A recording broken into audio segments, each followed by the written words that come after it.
Welcome to my channel Commercification. आज हम unit 8 income from house property को ही कंटिन्यू करेंगे। ये पार्ट 2 है, पार्ट 1 नहीं देखा है तो डिस्क्रिप्शन बॉक्स और कमेंट सेक्शन में उसका लिंक है। पहला आता है exempted incomes from house property. इसका मतलब क्या है कि इनकम आपने हाउस प्रॉपर्टी से जनरेट करी है पर फिर भी उस पर आपको किसी प्रकार का टैक्स देने की ज़रूरत नहीं है। कुछ ऐसे केसेस होते हैं जिसमें इनकम जो है हाउस प्रॉपर्टी से ही जनरेट हुई है पर फिर भी आपको उसके ऊपर टैक्स देने की ज़रूरत नहीं है। वो कौन कौन से केसेस हैं वो देखते हैं।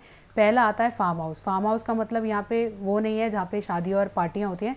फार्म हाउस का मतलब एग्रीकल्चर लैंड है, वहाँ पे आपने कोई बिल्डिंग बना रखी है, उसको आप रेंट पे देते हैं किसी को रहने के लिए या फिर स्टोर हाउस के तौर पर आप उसको रेंट पे देते हैं। तो आपको जो किराया मिल रहा है उस बिल्डिंग से जो कि एग्रीकल्चर लैंड पे बनी है, आपको उस पर किसी प्रकार का टैक्स देने की ज़रूरत नहीं है। नेक्स्ट आता है property held for charitable purposes. मतलब चैरिटी से रिलेटेड आप कोई काम करते हैं और आपके पास प्रॉपर्टी है और उसको आप रेंट पे चढ़ाते हैं तो आपको किसी प्रकार का टैक्स देने की ज़रूरत नहीं है। और नेक्स्ट आता है house property use for on business and profession. इसके बारे में मैंने आपको पीछे भी बताया था, प्रीवियस वीडियो में भी बताया था कि यदि आप अपनी प्रॉपर्टी का इस्तेमाल बिजनेस या प्रोफेशन के लिए करते हो और आपने किसी को रेंट पे दिया है और वो डायरेक्टली और इनडायरेक्टली आपके बिजनेस या प्रोफेशन से जुड़ा हुआ है, तो उस केस में भी जो आपको रेंट मिल रहा है वो इनकम फ्रॉम हाउस प्रॉपर्टी नहीं माना जाएगा, वो इनकम फ्रॉम अदर सोर्सेज मान लिया जाएगा या फिर income from business and profession ही माना जाएगा। ठीक है। उसके बाद आता है सेल्फ ऑक्यूपाइड हाउस। अगर आप अपना घर किराए पे चढ़ाते ही नहीं हैं तो फिर आपको किस प्रकार का टैक्स देने की ज़रूरत है। ठीक है।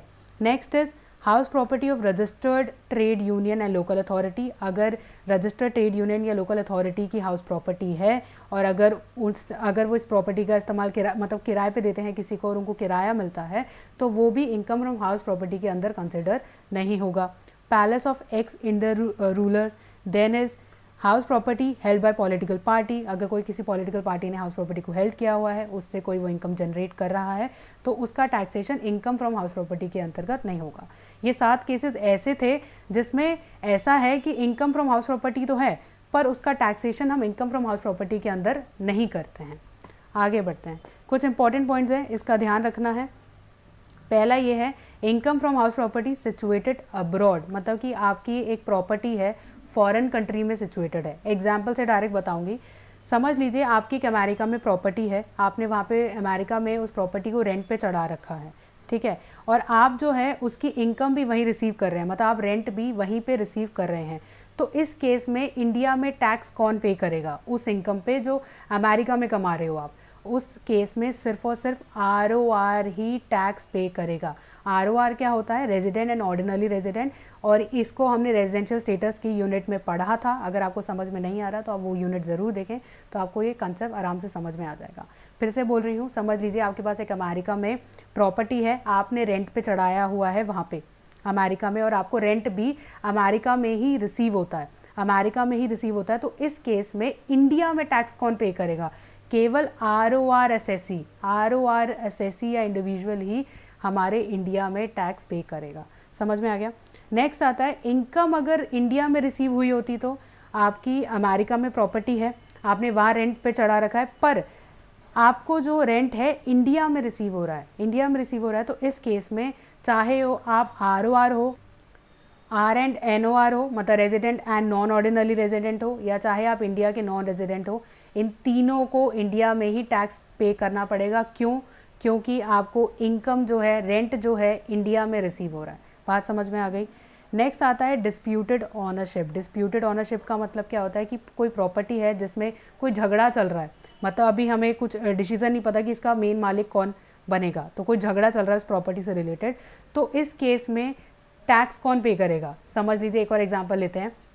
आपकी एक प्रॉपर्टी है, वो उस पर झगड़ा चल रहा है और हमें पता नहीं उसका मालिक कौन है। ठीक है। तो और आपने वो प्रॉपर्टी रेंट पे चढ़ा रखी है, वो डिस्प्यूटेड प्रॉपर्टी है और आपने उसको रेंट पे चढ़ा रखा है, तो उस रेंट का टैक्स कौन पे करेगा? पर हमें तो पता ही नहीं ना कि इसका ओनर कौन है, क्योंकि केस चल रहा है इस प्रॉपर्टी पे।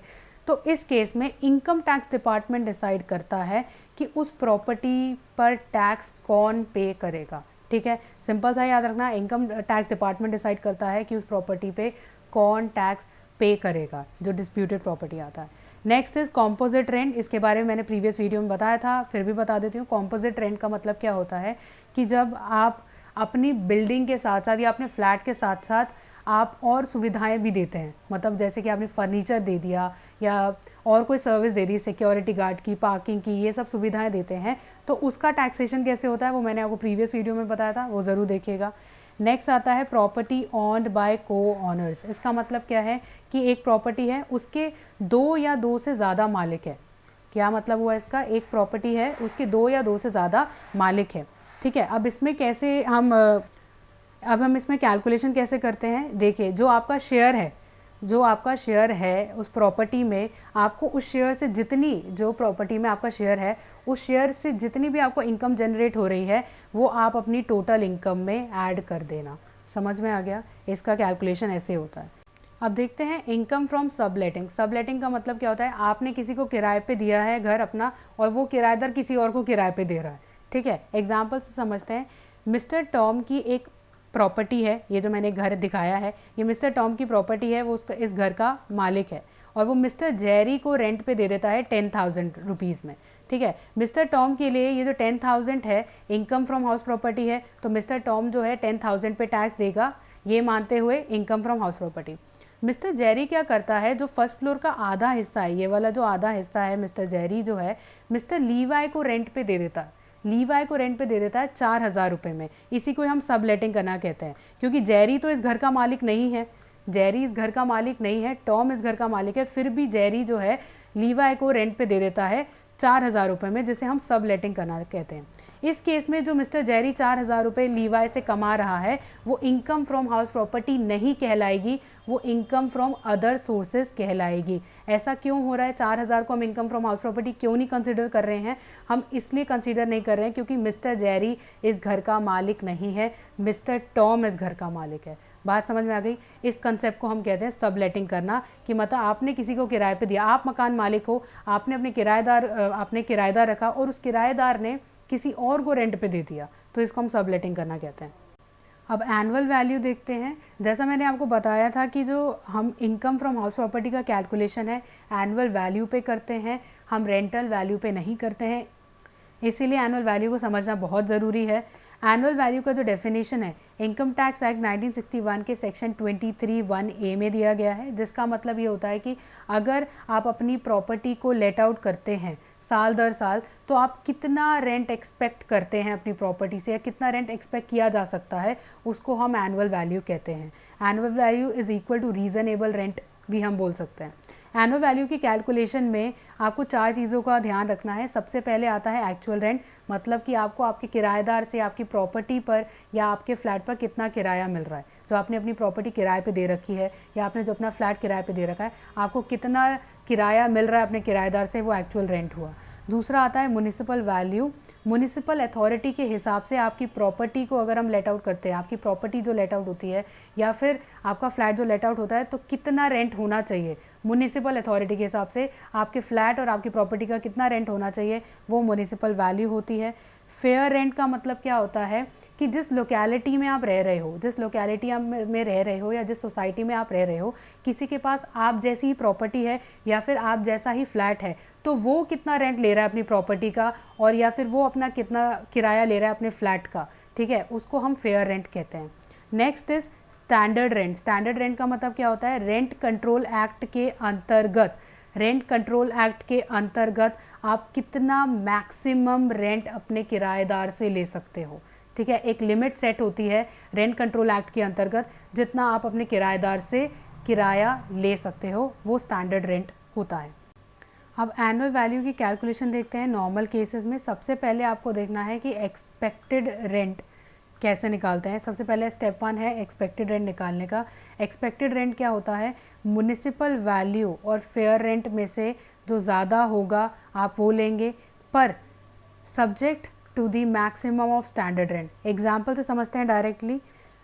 सबसे पहले आपको क्या करना होता है? म्युनिसिपल वैल्यू और फेयर रेंट में से जो भी ज़्यादा होगा वो अमाउंट लोगे, फिर हम स्टैंडर्ड रेंट की लिमिट चेक करेंगे। पहले केस 1 देख लेते हैं। केस 1 में म्युनिसिपल वैल्यू 10,000 है, फेयर रेंट है 12,000। जैसा मैंने आपको बताया था इन दोनों में से ज़्यादा लेना है, इन दोनों में से ज़्यादा कौन सा है? 12,000 रुपये, तो मैंने यहाँ 12,000 लिख दिया। अब क्वेश्चन में गिवन है कि केस 1 की जो प्रॉपर्टी है उसमें स्टैंडर्ड रेंट जो है 15,000 रुपये है। स्टैंडर्ड रेंट क्या होता है, जैसे मैंने आपको बताया था कि रेंटल कंट्रोल एक्ट के अनुसार हम मैक्सिमम कितना किराया अपने किराएदार से ले सकते हैं। पर इस केस में हमारा आंसर 12,000 आया था और स्टैंडर्ड रेंट जो है 15,000 रुपये, जो कि 12,000 15,000 से कम है, तो हम एक्सपेक्टेड रेंट 12,000 लिख सकते हैं। कहने का मतलब ये है कि आपका जो ये आंसर है ए और बी का जो आएगा हायर वाला, वो स्टैंडर्ड रेंट से कम होना चाहिए। अगर स्टैंडर्ड रेंट से कम है तो आपका एक्सपेक्टेड रेंट वही हो जाएगा। अगर आपका आंसर स्टैंडर्ड रेंट से ज़्यादा आ रहा है, अगर आपका आंसर स्टैंडर्ड रेंट से ज़्यादा आ रहा है, तो फिर जो स्टैंडर्ड रेंट की मैक्सिमम लिमिट होगी वही आपका एक्सपेक्टेड रेंट होगा। यही आप केस 2 में सीखेंगे। केस 2 में क्या है कि म्युनिसिपल वैल्यू 20,000 है, फेयर रेंट है 18,000, तो इन दोनों में से ज़्यादा कौन सा हुआ? 20,000, तो मैंने यहाँ 20,000 लिख दिया। पर इस केस में, केस 2 में ये बोल रहा है कि स्टैंडर्ड रेंट 16,000 रुपये है, तो क्या आप एक्सपेक्टेड रेंट 20,000 लोगे?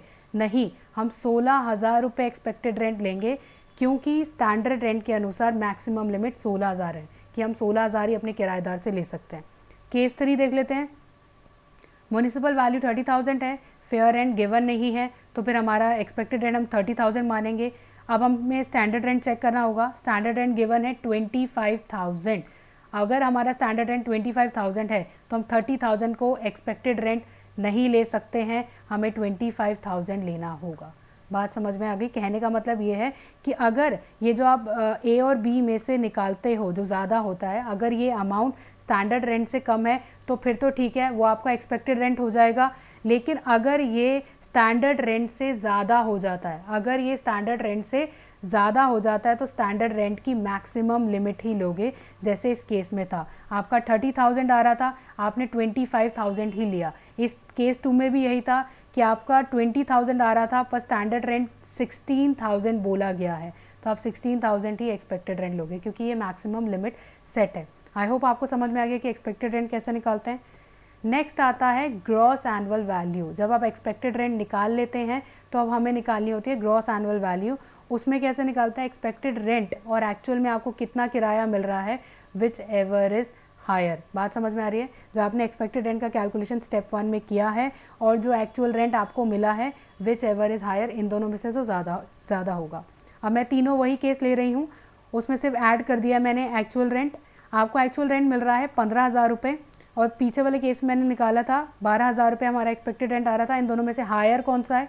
15,000 रुपये है। केस 2 में एक्सपेक्टेड रेंट 16,000 था, एक्चुअल रेंट आपको 15,000 मिला है, तो इन दोनों में से हायर कौन सा है? 16,000 है एक्सपेक्टेड रेंट वाला, तो मैं 16,000 लूँगी। थर्ड केस में मेरा एक्सपेक्टेड रेंट 25,000 था और एक्चुअल रेंट आपको 35,000 मिला है, तो आपकी ग्रॉस एनुअल वैल्यू कितनी होगी? 35,000, क्योंकि 25,000 और 35,000 में से कौन सा बड़ा है? 35,000 बड़ा है। आई होप समझ में आ गया। ग्रॉस एनुअल वैल्यू कैसे निकालते हैं? फिर से बोल रही हूँ, ग्रॉस एनुअल वैल्यू कैसे निकालते हैं? जो आपने एक्सपेक्टेड रेंट की कैलकुलेशन की है और जो आपका एक्चुअल रेंट आपको रिसीव हुआ है, उन दोनों में से जो भी हायर होगा वही आपकी ग्रॉस एनुअल वैल्यू होगी। अब डिफरेंट केसेस में हम ग्रॉस एनुअल वैल्यू कैसे निकालते हैं वो देखते हैं। सबसे पहले आता है सेल्फ ऑक्यूपाइड और अनऑक्यूपाइड। मतलब क्या है कि आपकी जो प्रॉपर्टी है या फ्लैट है, आपने उसको खुद ऑक्यूपाई कर रखा था, आपने पिछले साल उसको किसी को भी किराए पे नहीं दिया था, तो इस केस में ग्रॉस एनुअल वैल्यू जो होगी नील होगी। नील क्यों होगी? आपने किराए पर चढ़ाया ही नहीं है, तो हम कैलकुलेशन कैसे करेंगे? ठीक है। Next is property let out for whole year. इसका मतलब क्या है? पिछले साल आपने अपनी, पहले बात इस बात का ध्यान रखना कि सारा कैलकुलेशन प्रीवियस ईयर को लेकर ही होता है इनकम टैक्स में। पिछले साल अपनी प्रॉपर्टी को आपने पूरे साल अपने किराए पे चढ़ाए रखा था, तो इस केस में ग्रॉस एनुअल वैल्यू कैसे करेंगे? एक्सपेक्टेड रेंट और actual rent whichever is higher, मतलब जो एक्सपेक्टेड रेंट होगा उस प्रॉपर्टी का या फ्लैट का और जो आपको एक्चुअल में रेंट में मिला है, उसमें जो भी हायर होगा आप वो कंसिडर करेंगे, जैसा कि हमने पीछे सीखा ग्रॉस एनुअल वैल्यू निकालना। थर्ड केस होता है let out property vacate for a part of a year.